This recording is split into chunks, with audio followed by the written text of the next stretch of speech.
শুরুতেই জানিয়ে দেব, এনসিপির যোগ্য সদস্য সচিব মাহিন সরকার বহিষ্কার। এবারে জানাবো ডাকসু ছাত্রদলের বিরুদ্ধে যেসব অভিযোগ তুলল বাকসাস। এবারে জানাবো ব্রাহ্মণবাড়িয়ায় 4 ঘন্টা পর ট্রেন চলাচল স্বাভাবিক। এবারে জানাবো গোমস্তাপুরে অজ্ঞাত পরিচয় নারীর গলা কাটা মরদেহ উদ্ধার। সর্বশেষ জানিয়ে দেব, হোয়াইট হাউসে বৈঠকের মাঝপথে পুতিনকে ফোন করলেন ট্রাম্প।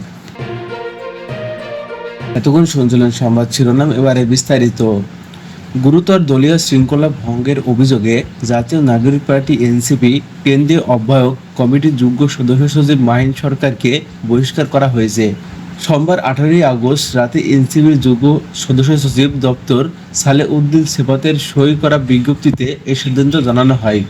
বিজ্ঞপ্তিতে বলা হয়, গুরুতর দলীয় শৃঙ্খলা ভঙ্গের কারণে মাহিন সরকারকে সুপদ দায়িত্ব থেকে অব্যাহতি দিয়ে বহিষ্কার করা হয়েছে। এনসিপির আহ্বায়ক মোহাম্মদ নাহিদ ইসলাম এবং সদস্য সচিব আক্তার হোসেন নির্দেশক্রমে এই বহিষ্কার আদেশ কার্যকর হয়।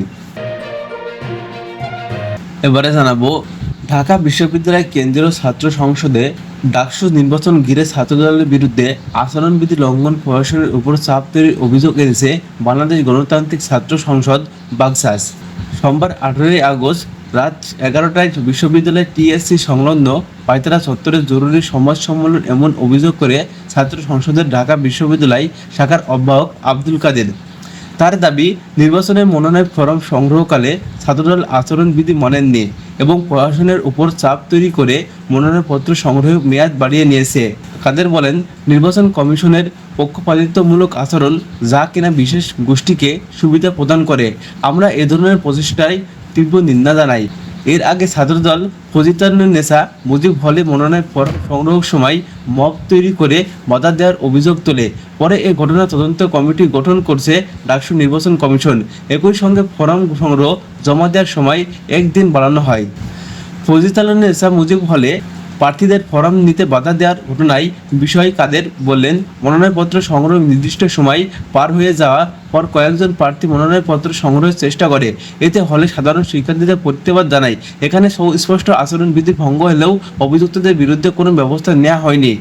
উল্টো জাতীয়বাদী ছাত্রদলের পক্ষ থেকে শিক্ষার্থীদের প্রতিরোধকে মব হিসেবে সম্বোধন করা হয়েছে, যেটিকে আমরা সুস্পষ্টভাবে গণতান্ত্রিক অধিকার হরণ মনে করি। তিনি বলেন, আমরা মনে করি এ ধরনের আচরণ জুলাই বিপ্লবের পরবর্তী সময় প্রশাসনের পক্ষপাতিত্ব বিরুদ্ধে যে সুস্তব্ধ প্রতিরোধের ধারা তৈরি হয়েছে সেটিকে ধ্বংস করে। ফজিলাতুন্নেসা হলে ঘটনাকে লাঞ্ছনা হিসেবে ফ্রেম করার মাধ্যমে প্রতিরোধকারী শিক্ষার্থীদের বিরুদ্ধে তদন্ত করা হচ্ছে। বাংলাদেশ গণতান্ত্রিক ছাত্র সংসদ এটিকে সুস্পষ্ট প্রহসন হিসেবে দেখে। এর আগে সিনেট ভবন এক ছাত্রদল নেতা আচরণবিধি ভঙ্গন করেছেন দাবি করেন। তিনি বলেন, মনোনয়নপত্র সংগ্রহের ক্ষেত্রে সুস্পষ্টভাবে আচরণবিধি উল্লেখ থাকলেও ছাত্রদলের জসিমউদ্দিন হলে আহ্বায়ক তানভীর বানী হামিম মিছিল ও স্লোগান সহ প্রবেশ করেন, যা শান্তিযোগ্য অপরাধ। মনোনয়নপত্র সংগ্রহের সময় বাড়ানো ডাকসু বিলুপ্ত করার অপচেষ্টা অভিযোগ করে কাদের বলেন, ছাত্রদল সবার জন্য সমান সুযোগ তৈরি করার যে দাবি তুলেছেন সেটিও ডাকসুর বানচালের অপচেষ্টা। ছাত্রদল প্যানেল দিতে না পারায় মনোনয়নপত্র সংগ্রহ সময় বাড়িয়ে মন্তব্য করে তিনি বলেন, তারা এখনও তারেক রহমান সিদ্ধান্তে অপেক্ষায় করছে। আমরা আশঙ্কা করছি প্রশাসনের উপর এরূপ চাপ প্রয়োগ করে ডাকসু নির্বাচনের ফলাফলের প্রভাব। সংবাদ সম্মেলনে সংগঠনটির ঢাকা বিশ্ববিদ্যালয় শাখা কেন্দ্রীয় কমিটির কয়েকজন নেতাকর্মী উপস্থিত ছিলেন।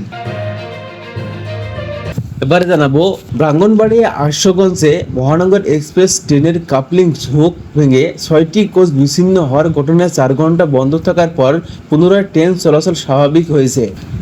সোমবার 18 আগস্ট রাত 10টার দিকে আখাউড়া থেকে উদ্ধারকারী রিলিফ ট্রেন এসে আশুগঞ্জ স্টেশনের আউটার এলাকায় পৌঁছে বিচ্ছিন্ন কোচগুলো সরিয়ে ভৈরব জংশনে নিয়ে গেলে আপ লাইন চলাচল শুরু হয়। সহকারী স্টেশন মাস্টার আশোক কুমার দাস বিষয়টি নিশ্চিত করে জানান, ট্রেনের শিউল কিছুটা উলটপালট হয়ে অন্তত 1 ঘন্টা দেরিতে ট্রেন চলাচল করছে। স্টেশন সূত্রে জানা যায়, সোমবার সন্ধ্যা 6:45টার দিকে আশুগঞ্জ স্টেশনে প্রবেশের আগ মুহূর্ত মহানগর এক্সপ্রেস ট বগির মধ্যে থাকা কাপলিং হুক ভেঙে যায়। এতে ট্রেনের 6টি কোচ ভেঙে বিচ্ছিন্ন হয়ে পড়ে।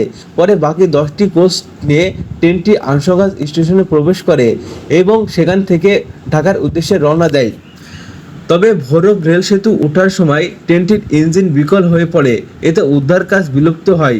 শেষ পর্যন্ত রিলিফ ট্রেন এসে বিকল ইঞ্জিন বিচ্ছিন্ন কোচগুলো ভৈরব জংশনে নিয়ে গেলে পরিস্থিতি স্বাভাবিক হয়। ব্রাহ্মণবাড়িয়া রেলওয়ে স্টেশনের সহকারী স্টেশন মাস্টার অশোক দাস জানান, এই ঘটনায় কোনো হতাহতের ঘটনা ঘটেনি এবং রেল লাইন অক্ষত রয়েছে।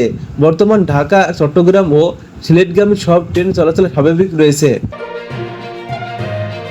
এবারে জানাবো, চাঁপাই নবাবগঞ্জের গোমস্তপুরে আমবাগান থেকে অজ্ঞাত পরিচয় এক নারীর গলা কাটা মরদেহ উদ্ধার করেছে পুলিশ। সোমবার 18 আগস্ট রাত 9:30টার দিকে উপজেলায় বাঙ্গাবাড়ি ইউনিয়ন যোগীবাড়ি বুড়িতলা এলাকা থেকে মরদেহটি উদ্ধার করা হয়। গোমস্তপুর থানায় ভারপ্রাপ্ত কর্মকর্তা ওসি ওয়াহিদুল আলম এই তথ্য নিশ্চিত করেন। তিনি বলেন, রাতে স্থানীয়রা আমবাগানে নারীর মরদেহ পড়ে থাকতে দেখে পুলিশকে খবর দেয়। পরে পুলিশ এসে মরদেহটি উদ্ধার করে। নিহত নারীর বয়স আনুমানিক 50 বছর। তার গলার বাম দিকে কাটা রয়েছে। প্রাথমিক ধারণা, কয়েকদিন আগে তাকে হত্যা করা হয়েছে। ওসি আরও বলেন, মরদেহ ময়নাতদন্তের জন্য চাঁপাই নবাবগঞ্জের জেলা হাসপাতালে পাঠানো হয়েছে। একই সঙ্গে নারীর পরিচয় হত্যার রহস্য উদ্ঘাটনে পুলিশ তদন্ত শুরু করেছে। সর্বশেষ জানিয়ে দেব আন্তর্জাতিক সংবাদ।